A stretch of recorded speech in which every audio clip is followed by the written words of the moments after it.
What up, though? I go by the name of Detroit YB, and I'm here to talk to you about depression, how I overcame it, the effects it has on your social life, and how to overcome it. The time that I became depressed, I lost somebody very, very special in my life, and during that time, I never had anybody to really talk to growing up, so I always bottled things in. But when this certain death happened, it was more to just bottle it in.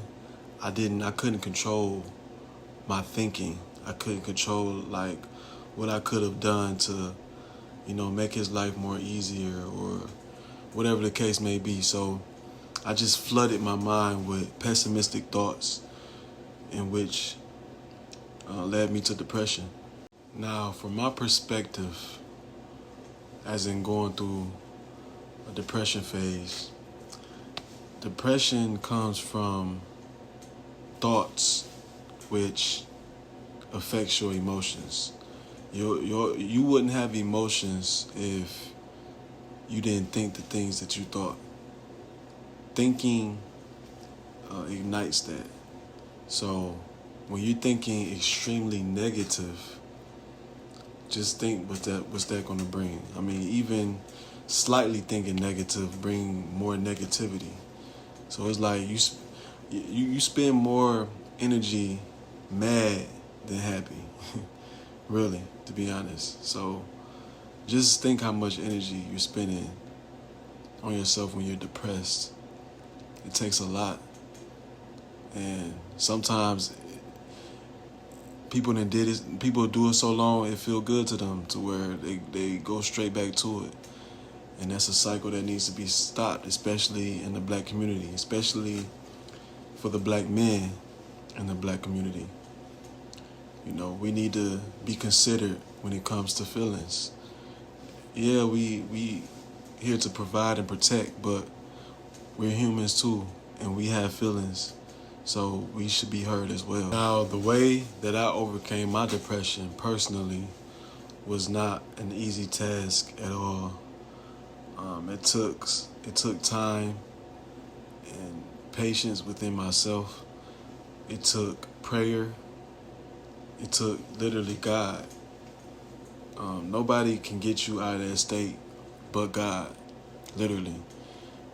And I feel like if you don't have God, you somewhat still have that in the back of your mind, even if you feel like you probably got professional help, from a therapist or something, or whatever the case may be. But God can cure that. God cured mine. He showed me that no matter what I'm going through in life, to give all my worries and my stress to Him, and let me just keep walking in my purpose, no matter what life throws at you. Just give your stress, your worries, your anxiety, just give it to God and let Him handle it. Now, things are not gonna, happen when exactly you want it to happen, but it's gonna happen the right time it's supposed to happen. Always know that. So, how I personally overcame depression was Jesus Christ Himself. Now, there's a few ways that you yourself can help yourself overcome depression. Of course, Jesus Christ, when you pray and you have faith. But with faith comes works. So these are things that you can practice because, like I said, I had to be patient. And in patience comes moderation. And what I mean by that is you have to train your mind to get out of the negativity. Because, yeah, you can pray to God and ask Him to, take your worries and stress away.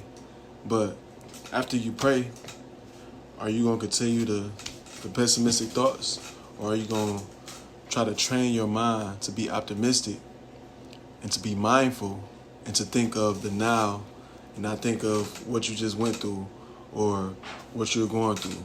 Because we can't change what we went through, and we don't know what the future holds. So all you can do is live in the present, enjoy what you got, and have gratitude. Be thankful, be grateful. And as much as life will life, try to be as optimistic as possible. That's the only way. Even if something extremely negative has happened, find some positivity in it. So, before I go, always remember that this road is not an easy road to go down. It's not an easy road to heal. It's not an overnight thing.